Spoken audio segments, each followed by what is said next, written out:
Good morning, everybody. Happy Mondays, and welcome to the News Agenda with me, Fleet Street Fox. And today I'm joined by the Mirror's assistant editor, Jason Beattie, everybody.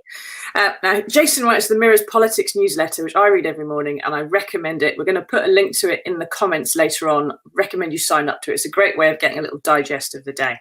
Now, we're going to take you through, there you go, didn't even know that was coming, did you? We're going to take you through the best stories we've got today, and because this is the People's Pay-Per-View, we want you to ask us your questions. Those who do it regularly know, get into the comments, ask whatever's burning a hole in your head, and we'll do our best to answer it for you. We can't answer them all, but we're going to answer the best ones. So what have we got today? Right, well, the great and fabulous news that broke over the weekend is we have now vaccinated in the UK more people against COVID-19 than have ever tested positive for it. More than 3 million people. Got to be good news.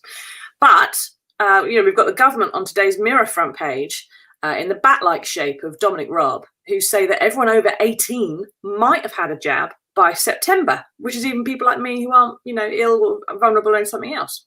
But we need to remember, this is the first jab only they're talking about. They're talking about getting everyone half vaccinated by September.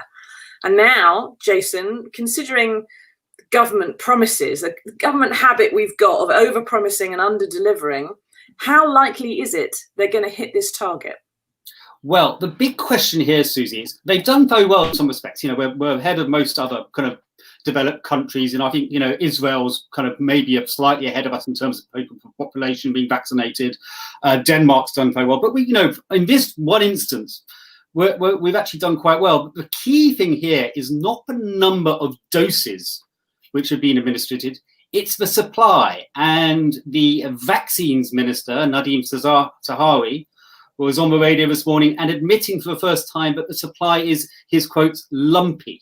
Now, that's the problem. They're not giving us any figures on how much supply they have. They're giving us figures on how many doses they're administrating, but not what they've got in store. So until we know that figure, and they don't seem keen to release it, we don't know if they're going to meet their target or not. Right, okay. So they're not telling us how many they've got or quite when they're expecting them. And of course, the Scottish government had some paperwork up at the end of last week on their website, which did give some indications, and that swiftly got taken down at the request of the British government. Why are they cagey about telling us how many vaccines they've got? If that can only be because they don't have very many, surely. Yeah, I mean, they're citing, commercial confidentiality. I'm not sure that washes in the middle of a major crisis when people want to know. And I think it's because they are worried that if they do release these figures, people will start panicking, going, "Oh, I'm not going to get my vaccine when I want it." And there is confusion, as we know, about whether people will get the second dose within the 12 weeks. And this has caused some consternation. Dominic Raab, when he was interviewed yesterday, was unable to make that promise. Again, they're trying to clear up our confusion this morning with saying that they will get the dose within 12 weeks. A lot of elderly people, I know this, my personal experience, and my mother's very cross about this, are saying, look, we were promised 2 doses. We need the 2 doses. The first dose is only, with the Oxford vaccine, is only 70% effective. We need 2 to get to 95% effective. Exactly. Now, I've got some, in my area, I live really rurally. Denise Robinson there, you're 61. When am I going to get the vaccine? How long's a piece of string, Denise? Is the answer to that question. Now, I live in a rural area, and the postman's arrived, as you can hear from the dogs barking. I live in a rural area, and so the local GP practices are very small surgeries, and they can't really have people coming in and having a one-way system to get through to deliver the vaccine. So they've got it all banded together, and like half a dozen local GP surgeries that cover a massive part of the countryside are all delivering their vaccines from a local aerodrome, right, where you can drive in and have lots of space and people be spread apart. Unfortunately, they were due to have their vaccines program start today. Word was going out, all the village Facebook groups, all the GP surgeries was booking their people in. Everyone's having to drive, because it's a rural area, even if you're over 90, have to find a way to get to this aerodrome in the middle of nowhere. And then this morning, with hours to spare, we don't have any vaccines. They haven't been delivered. It's all cancelled. That's the kind of thing which is going to shake people's faith in the vaccine, isn't it? As Hope Obioma Opara says here, the key issue is how potent it is, which of course, Hope, is all about whether you get your second dose. You start to doubt, if you're not actually getting it delivered, when the promises don't come through, you start to doubt the vaccine itself. That's the fundamental problem they've got. And just to expand on, to answer to Hope's question, as I said, with 2 doses of the Oxford vaccine, you're meant to have 95% immunity. But there are 2 questions they don't know the answer to, though, Hope. One is how long that immunity lasts. And the second is that if you have the vaccine, whether you can still be contagious. It's a game they don't know the answer to that. So, I mean, and the third one, of course, is this vaccine effective against new variants? Now, they say it's effective against the South African one, but I'm not sure yet about the Brazilian one. So there's a lot of open questions here. Exactly. Now I want to show you as well the 4-5 spread that we've got on the vaccine today. Now keep asking us your questions, everybody. Get into the comments and ask us whatever is on your mind, and we'll do our best to answer them for you. There's a 4-5 spread, vaccinated till autumn. There you go. But on the right-hand side there, this is the real crisis that's going on. That little stick down the side of the page, 2 hospital admissions every minute, 1 every 30 seconds is going to hospital. We've got more than 30,000 people with coronavirus in our hospitals at the moment. The hospitals that normally have a bed capacity of like a spare, somewhere between sort of 10 and 15,000 beds anyway, they're well over that now. There are ICU wards that supposed to have 30 people on that have expanded and now taking 90 people. There are ICU nurses who are supposed to be looking after 1 patient at a time. We're having to care for 4 at a time. It's amazing the NHS is still going and the people within it, but we can't sustain this for very long if that vaccine doesn't come out, can you, Jason? No, and this is the great concern, is that people start to become complacent or let their guard down because they think the vaccine's on the way. We did a report in the Mirror on Saturday morning when our health editor Martin Baggott went into an intensive care unit in Wolverhampton, and it is quite shocking what he was talking about.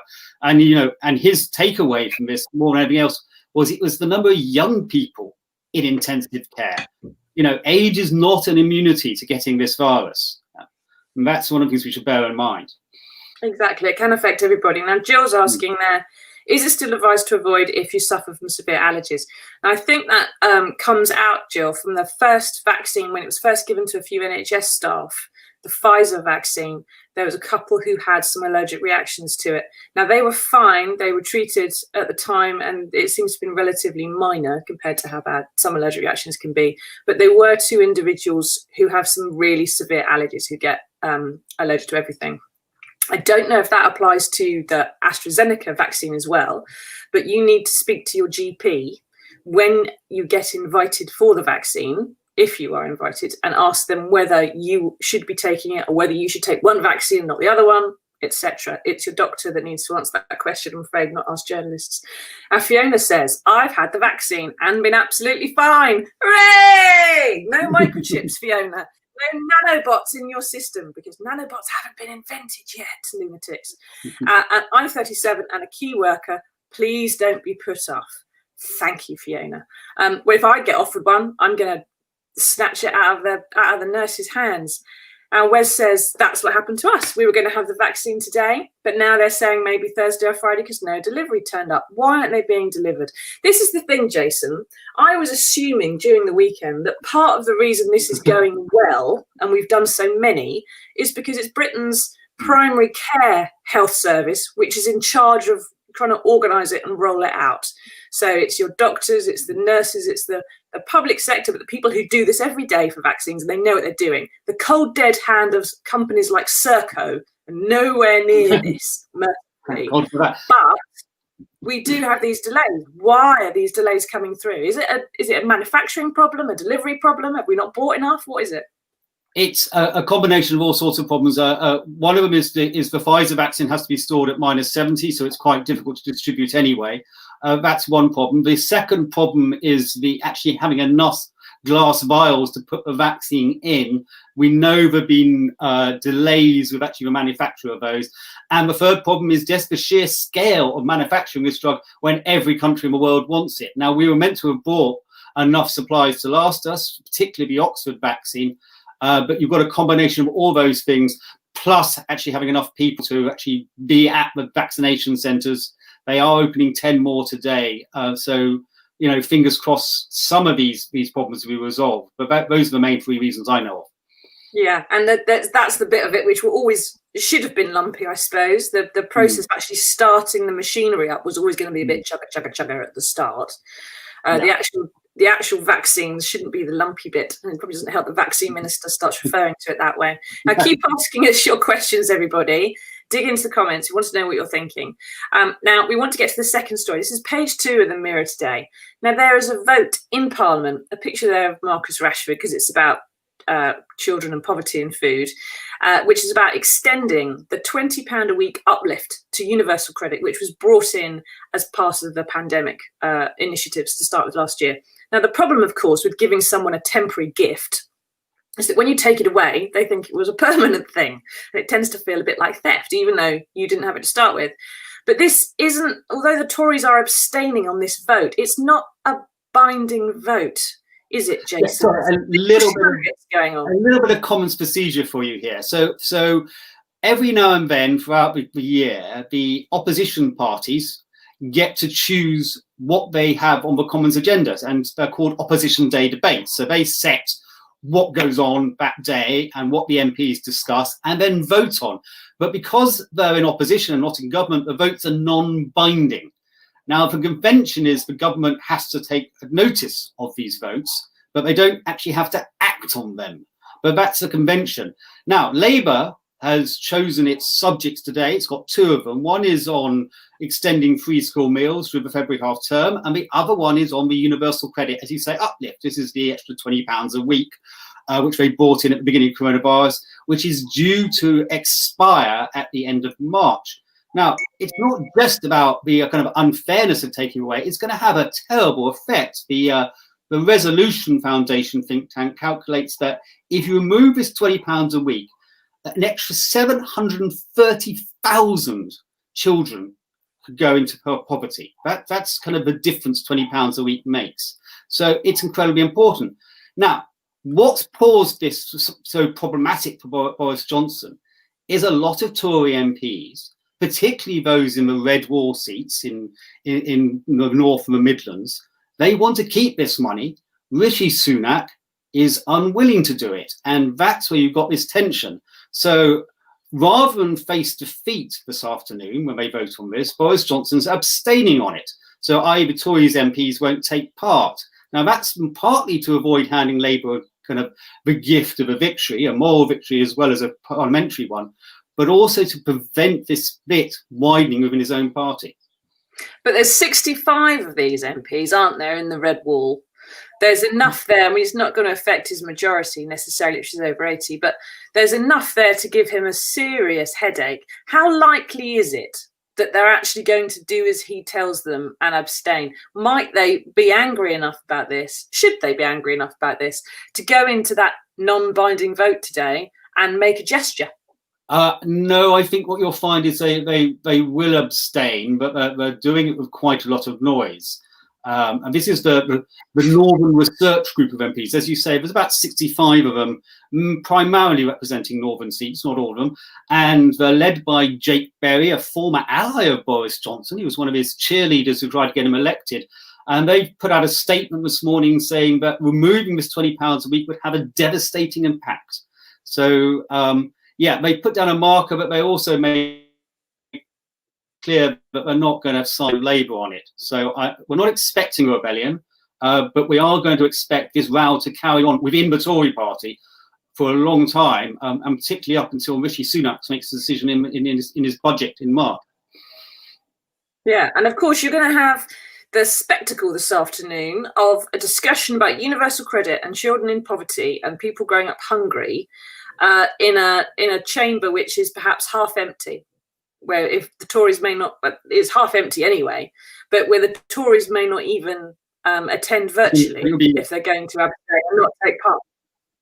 Yeah, I mean, in answer to Mike's question, which I'm just reading on the screen now, he's saying, looking after the most needy is a political stunt, but protecting statues isn't.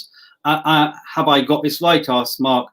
Yeah, and I think this is exactly what they're doing. The row Robert Jenrick, the community secretary, has whipped up over this weekend about vowing to protect statues from what he called the woke mob is another bit of distraction. It's to get away. They rather talk about anything rather than universal credit at the moment. And talk about protecting statues from a mob. Saddam Hussein? Anyone? I know that's a different country, but it's the same thing. You've got to, every time that there's been a social change in human history, people tend to knock down the statues of the last lot. It's just what happens. It's normal. It's natural. Start saying we're not going to have it anymore. Now, Wes says, I'm a care team manager and we're still in the basic wage and we have to work through all this pandemic. Why are we not being looked after properly for working through it all? So I assume that's kind of minimum wage or low wage bracket, Wes, and not being helped after much. I assume also as a care team manager that you work in the public sector and it's up to Rishi Sunak what you get paid as opposed to a private corporation. But you've had a round of applause, Wes. You shouldn't have anything else. That's quite enough. The Prime Minister's done that. That's your lot. Gemma says, why is there no extra help for those on legacy benefits such as tax credits? This is the thing, isn't it, Jason? We've got a really complicated welfare and tax system. We've got credits, we've got allowances, we've got this, that, and the other. We've got all sorts of things going on. He's trying to take 20 quid away here. There's some discussion that he might give 500 quid back with the other hand, which is equivalent to about 6 months of the universal credit uplift. Why is that not something which is popular? I'd have thought, at least giving back half of it, a £500 one-off payment, would be welcome. Because it's a one-off and it doesn't resolve the underlying problems of poverty. And it's interesting that our friends in the Northern Research Group are also against this £500 payoff. Coming back to Wes's point, I mean, this is key, but we don't pay people enough. And one of the main drivers of COVID at the moment is it's not people.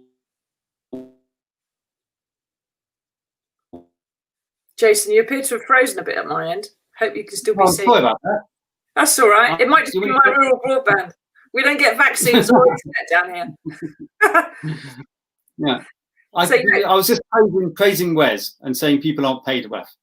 Yeah, exactly. And perhaps one of the things I always thought and hoped this pandemic might do was to encourage people to realise how important the care system was, how reliant we all were on it. And you could end this really stupid debate over whether rich people really had to sell their houses if you folded the care system into the NHS, have a national care service of the kind which the Labour Party's been calling for decades now, and you resolve a lot of these issues with PPE, with low wages, with 17-year-olds on a basic wage who are taking huge risks with their lives as they were during the pandemic. Could have fixed a lot of these problems if only we had a government with a little bit of vision to go, right, after this, 1p on income tax, we're all going to do it. I don't think anyone would have moaned, would we?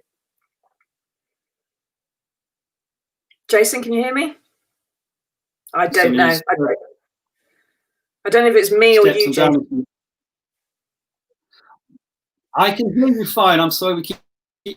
Apologies to viewers. Apparently, our guy in the back says Jason. Well, I'll keep wittering, Jason, if you freeze up. I keep asking us your questions, everybody. We want to know how you feel about the universal credit. Are you going to lose your £20 maybe in March? Does it matter that we've got this situation where you're not finding out until the last minute whether you've still got that 20 quid a week or not?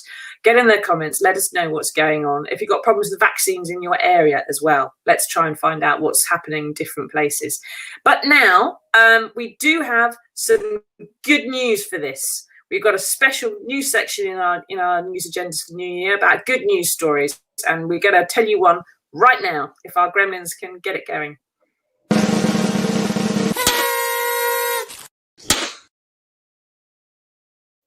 No expense spared. Brilliant.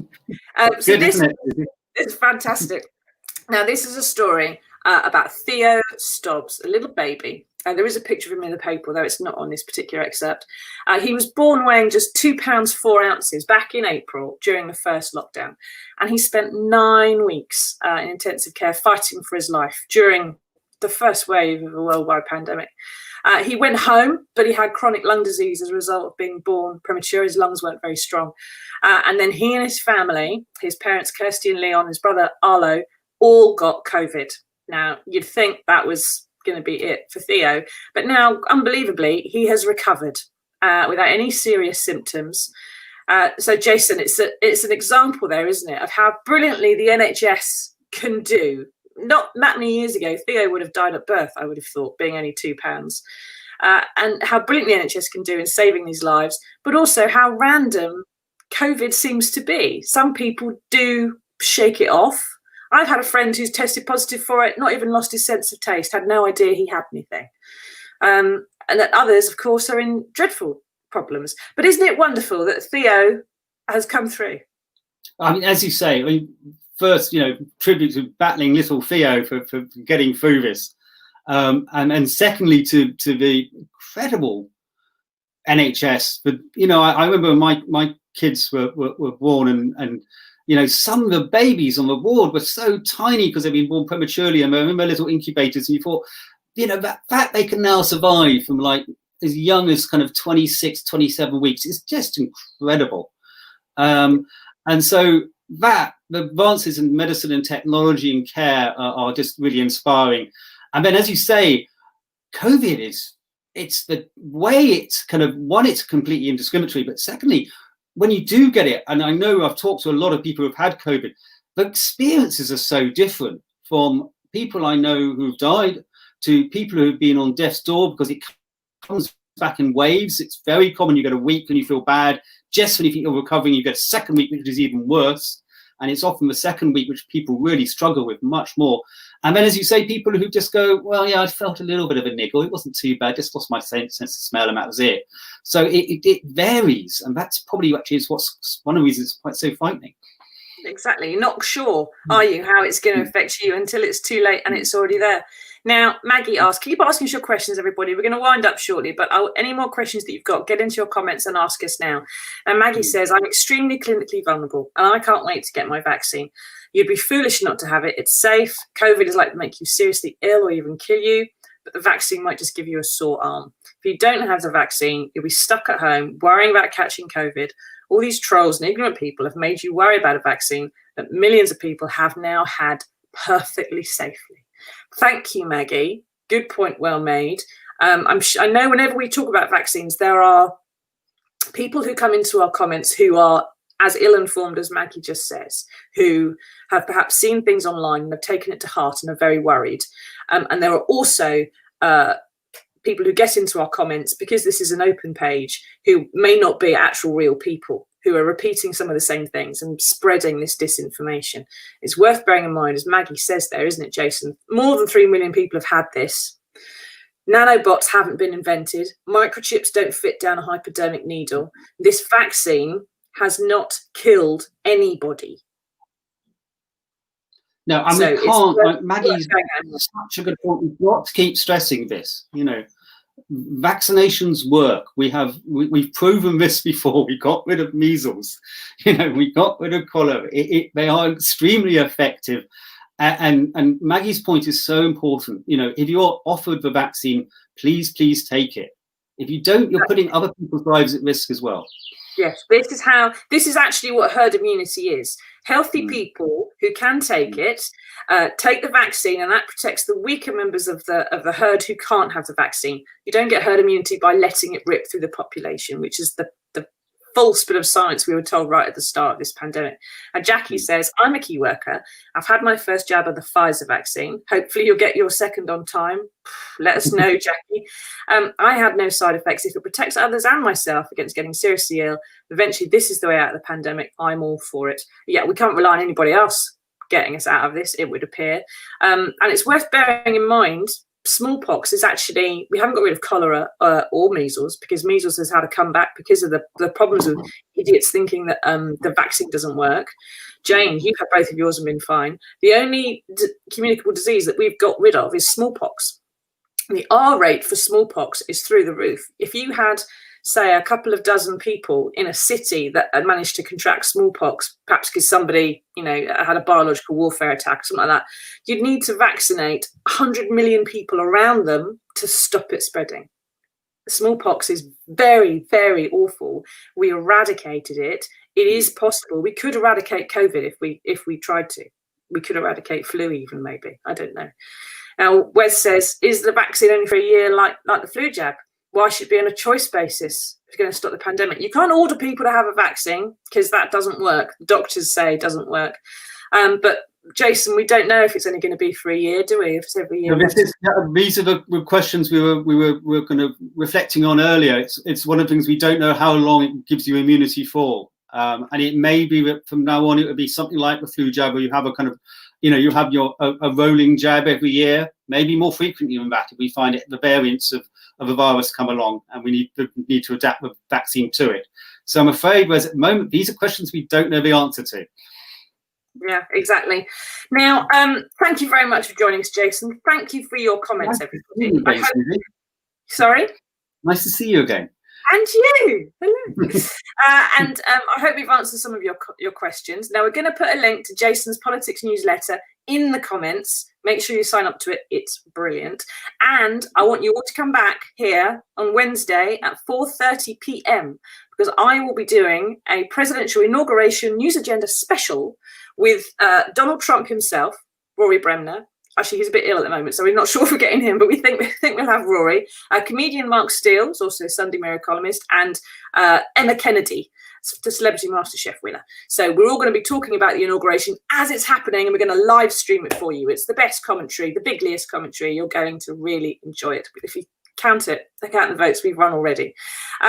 Thank you very much for watching, everybody. Thank you for joining me, Jason. Have a lovely week, everyone. And try and remember, if Theo can make it through this, little baby Theo, then so can we. Bye.